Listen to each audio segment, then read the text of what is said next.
we should set the scene by taking a look at the postponement of the elections in some states and the likely impact of a postponement of these polls on the final results.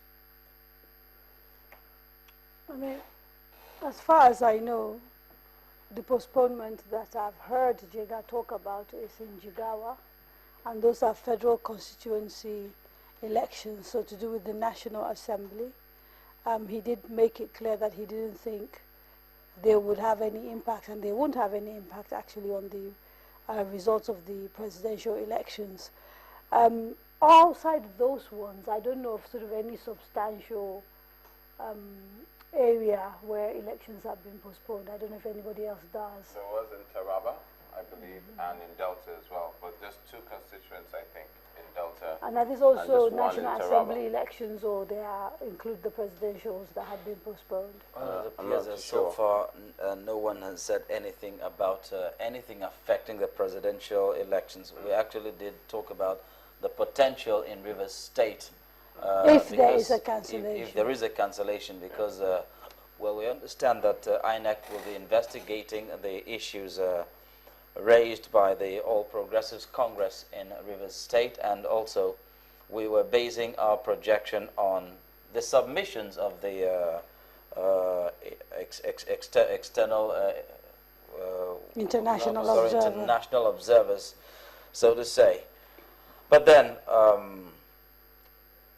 it's not just in, it is emerging that it's not just in Rivers State that one particular party is calling for the cancellation of the polls. We also have, I understand, Enugu State and also Akwa Ibom State.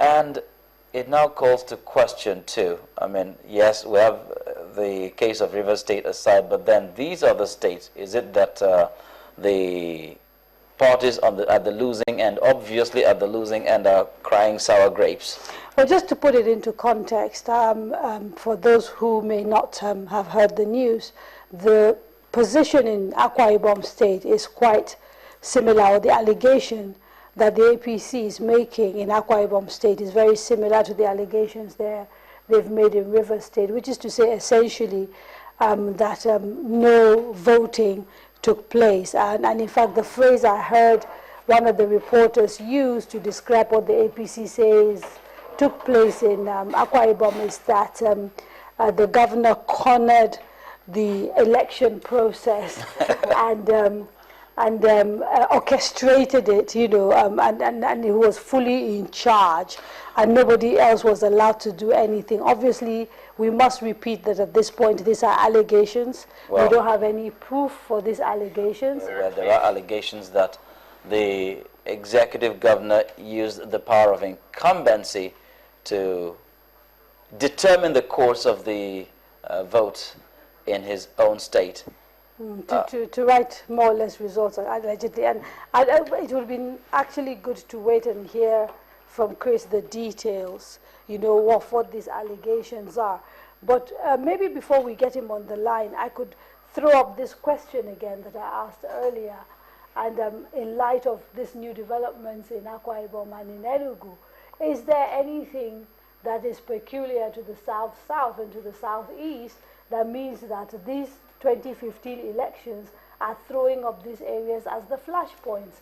I don't understand why, you know, this serious allegations of non-voting, where people are alleged to have just sat down and written election results, is coming from a particular region. I honestly, I don't understand. Why are we not hearing of similar things in the Southwest? Why are we not hearing of similar things in North Central? Why are we not hearing about it in the Northeast or the Northwest? Why is it these particular regions that these things are happening? Or is it that, I mean, it's possible we could hear later, I could be wrong, and we could hear later that they are. But so far, it's either the South-South or the Southeast. Yes. Personally, I still see it as a kind of coincidence, because what happened in Rivers State can best be understood.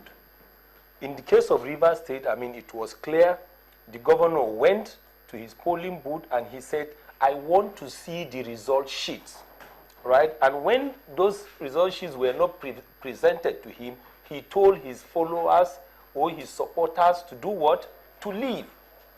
And other people received the alert, and nearly all his supporters decided to do what? To protest. But the one in Akwa Ibom can best be described as an allegation.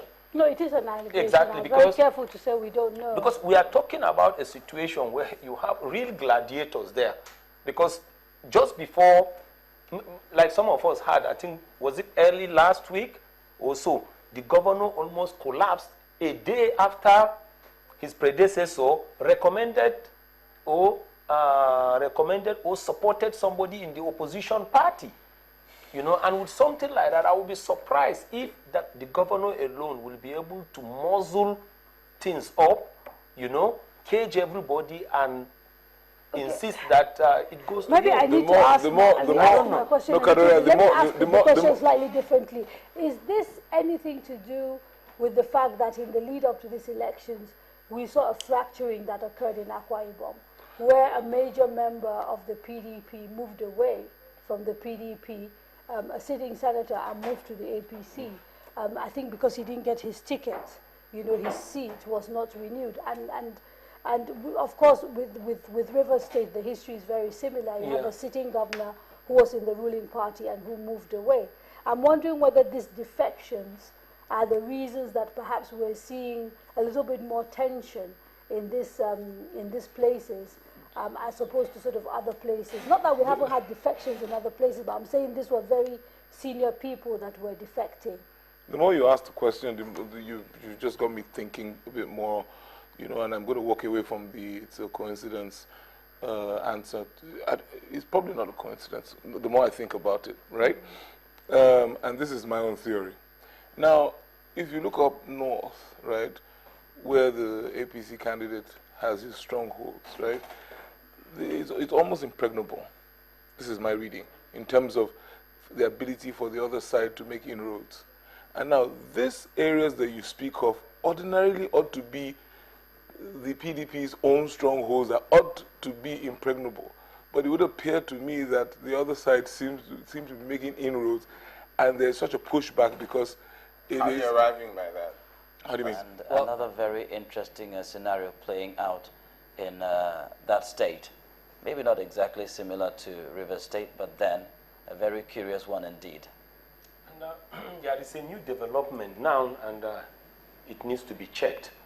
Because from the report of Chris and other reports we received from other parts of the country, journalists are not allowed to cover or go and witness the collation. Well, if journalists are not allowed, between you and me, the credibility of the collation is in question. Well, that's a very major thought there, but we've gotten to the top of the hour at 6 o'clock, and we have to break now for the news again. And of course, when we return, it is the issue of whether journalists not allowed to witness the collation of results at the various centers.